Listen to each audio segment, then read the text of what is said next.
Welcome to the Tech Egg. Don't get scrambled. Enjoy the video. In this video, I will explain how to make delicious fried rice using your rice cooker. This easy method simplifies the process, allowing you to enjoy a flavorful meal with minimal fuss.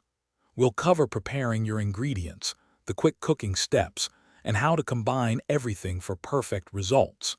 Get ready to transform simple rice into a fantastic dish everyone will love, right from your kitchen. Preparation is key for this easy fried rice. Start by chopping your favorite vegetables, like carrots and peas, into small, uniform pieces. Next, dice your protein, perhaps some chicken or shrimp, into bite-sized portions. Don't forget to whisk 2 to 3 eggs for a fluffy scramble.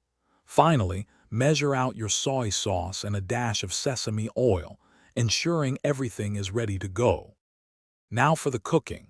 First, quickly sauté your vegetables and protein in a pan until they are nearly cooked through. Then, scramble your whisked eggs until they are just set and fluffy. Once these components are ready, transfer them along with your day-old rice into the rice cooker. Add your soy sauce and sesame oil, stirring everything gently to combine.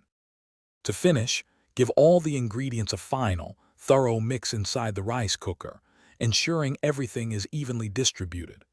Close the lid and let the rice cooker warm for about 5 minutes. This helps meld the flavors.